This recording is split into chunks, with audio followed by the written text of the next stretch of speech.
Now, there are concerns on whether the criminal justice system can effectively rehabilitate some of South Africa's most hardened criminals. And this after Jakobus Petoors, who was out on parole, was found guilty of the rape, murder and kidnapping of an 8-year-old boy sentenced to 2 life behind bars. To unpack the story, we're joined now in studio by Correctional Services National Spokesperson Singabakho, the CEO of the National Institute for Crime Prevention and the Reintegration of Offenders, Betzi joins us via our Zoom line in Cape Town this morning. To both of our guests, thanks very much indeed for joining us. I want to begin with Correctional Services here in studio. Mr. Nxumalo, you know, the country, I think, so disturbed, so upset, the gruesome murder of this 8-year-old boy. And the fact that it was someone like Jakobus Petoors who was out on parole following several instances of the same gruesome crimes, that he was to blame. A very disturbing incident. Perhaps it's important to highlight that when people are sent to correctional facilities, they are that one to be corrected, the offending behavior, then be rehabilitated so that by the time they leave our facilities, they are law-abiding citizens, people who can then, you know, live up to the good of society. So when these people go back into the life of crime or re-offend, it does disturb us because it also indicates that all the efforts that we have made have gone down to waste. But then we ought to look at a much bigger picture to say, in South Africa, we have an inmate population of over 150,000. And those who are placed out on parole, the parole compliance is at 99%. This is just 1%. It's at 99%, 99%, parole compliance. yes. But then you need to look at this 1% in context. The parolees in this country, including probationers, are hovering around 70,000, 75,000. So a percent of that is a big number because it's over 2,000. Right. So hence then, when these things happen, we don't take it lightly. It does concern us because even if it's just 1%, it's a lot because the crimes that they commit are quite serious. So as a department, it does disturb us. Hence, we've even launched an operation now looking at people that we call absconders. These are people who are placed on parole but are not following these parole conditions. Now, okay, I want to ask you a question related to what you've just told us about 99% Yes. compliance, right? Yes. Because as far as I know, we don't have official figures in South Africa for the rate of recidivism. So how do we not have official figures for reoffenders, but we have this figure of parole compliance? Yes, how it works is that people who are admitted into our community correction system, those are people classified as parolees. You'll also have those who go there as probationers. Those people are monitored by our officials. There are a set of conditions that they need to comply with. They remain there up until the sentence is finished. Once that sentence is finished, they are out of the system. Then the question mark remains. Once a person has served the sentence in its entirety and is out, and that person, for some other reason, goes back into the life of crime, he's out of the system. Therefore, you may not have tools now to pick up that this person was once in prison before. Therefore, he is re-offending. Hence, then, as a country, we're working towards an integrated justice system so that when a person has been through the justice system and when he's returning, we're able to pick up that person because currently it's difficult for that. Hence, we even have very strange cases where a person will come in as Singabakho, Nxumalo, serve a sentence in full out. Years later, he comes back as Matata Wonke Faguta. So we have such cases. So hence then the integrated justice will assist us to say, but these people are repeat offenders. Even though they have served their time in its entirety, they are coming back into the system. We need to pick them up. Let's bring in Nicro. Betzi joining us via our Zoom line this morning. And Betzi, you as Nicro, you've got some disturbing figures around the rate of recidivism in South Africa, up to 90%. That's correct, but we haven't recently done any research, but anecdotal evidence shows still that it's well over 80% figures of recidivism, and there's a lot of reasons for that. It's I must say that Nicro acknowledges the value of government and all the teams of DCS, but we do see it as everybody's responsibility, civil society included. And we acknowledge that it's really not an easy field to rehabilitate prisoners. But I must also say that just sending prisoners or any offenders to prison doesn't necessarily address what caused them to commit the crime in the first place. It's often the case that offenders will leave the prison in much worse condition than before, and many offenders are joined or forced to join prison gangs in order to survive. And if that's not the case, they will also be exposed to more dangerous and experienced criminals while in prison. So it's really important to look at what is happening to this person in prison and what services we can offer. And I know if I listen at the figures that Mr. Nxumalo has just mentioned, it is not possible for DCS to do this on their own. And we really need to look at what viable partnerships we can have to get other service providers in to assist with this really, really important task, not only in prison, but also especially when people are released. Because once they're released, there's a myriad of problems that they face.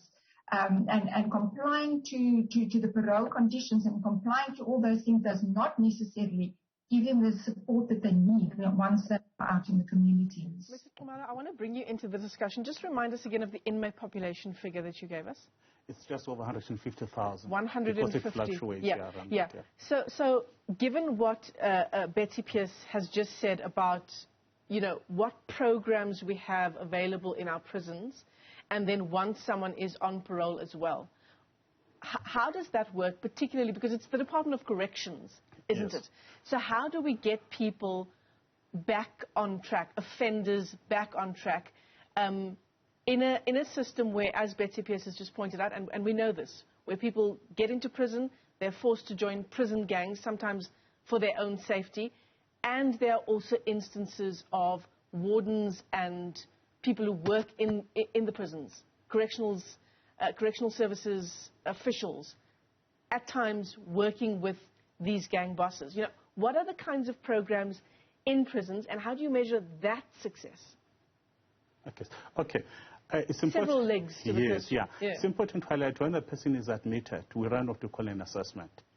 It goes beyond just an offense that a person may have committed to say, who is Singabakho and what type of interventions are needed. Hence, we have an array of specialists who conduct a particular assessment, your psychologists, social workers, criminologists, and other professionals. Because why do we need such information? We need to do what we call a correctional sentence plan. To say this person is going to be with us for at least 50 years. In that 50 years, he will be in a correctional facility for 25 years at most, if he does follow, the sentence plan that we have crafted. With that person signing to it, it's like a contract between DCS and the inmate. And a person will be monitored throughout the journey inside our facilities to a point where that person is considered for parole placement. A parole consideration doesn't guarantee that a person will be placed out. Hence, we have independent structures or parole boards who must then check now to say, did this person follow this correctional sentence plan? What are the reports, from the specialists who have assessed this person to say, will it be safe to place this person out? Then they will make a decision to say, no, this person can be placed out. But to manage the risk, there are conditions attached to that. Hence, it does disturb us. When people don't follow those conditions, we then define them as absconders. We need to get them back into our facility so that we can protect communities out there. But then it doesn't just end there, which is the second part of it, going to say, how do we manage this caseload? Because numbers and keep... the corruption and the gangs. Yes, numbers keep increasing. For instance, in 1995, we only had about 400 lifers in this country, people sentenced to life. Currently, we have over 19,000 people sentenced to life. And we also have to look at the minimum sentencing legislation.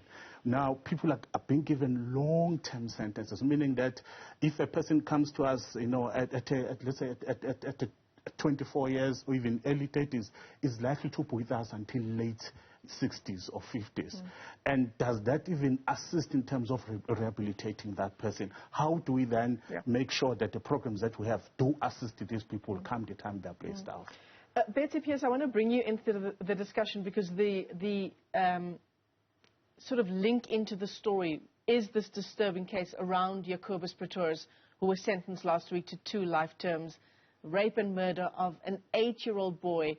The disturbing thing about the case is because Jakobus Petoors had been granted parole after serving a 12-year term, I believe it was, for rape and assault. 1 year into his parole, he struck again. So this makes it his 4th conviction for a sexual offense and his 6th for a violent assault. Something is going wrong in our system insofar as the decision to grant parole is concerned. You must also realize the only time that the communities are really protected against such a violent criminal is when this person is in prison. Nicro is very much in favor of giving people a second chance, because we do believe that people can change their behavior. But there are exceptions to the case, and I think in South Africa we might not be equipped to deal with those cases and to make sure that the communities are protected against them. But if you look at parole boards, and when they decide on the parole of an applicant, they take all the relevant information that's available to them in consideration to confirm that this person has rehabilitated. But basically we're saying that we're asking them that they're independent, and some of them have no background in psychology, social work, because it's often volunteers from the communities. And we ask them to determine how this person will behave in future based on the information that's in front of them. And often they will have the attendance lists of all the programs that these people had followed and that they were involved in. They will know what the offence was about, what this person did in prison, and if he has inclination to improve himself. And also then what will he do on release when he's out there? What types of support will he have? And then they basically take a chance on the evidence in front of them to show that this person has a risk or not. You must also remember that looking at parole boards, they do not extend the punishment function. They are there to consider the release of this person. The court has already dealt with the punishment system. I hate to interrupt you as you make this point, but unfortunately we are out of time for this interview. But I think your point is well made. Insofar as the role of the parole board is concerned, the issue of second chances for parolees, there's another discussion to be had around whether people can be rehabilitated and whether certain people, for example, someone like Jakobus Petoors, guilty of violent sexual crimes against little boys, against little children, whether he does qualify as someone who can be rehabilitated. Nicro talks about second chances, of course. Someone like an 8-year-old boy, Reintegration, so brutally taken away from his family. There's no second chance for him. I'm going to thank both of our guests for our time. We are out of time, unfortunately. Nxumalo is our Correctional Services spokesperson here in the country, and Betzi, Nicro CEO, joining us via our Zoom link this morning.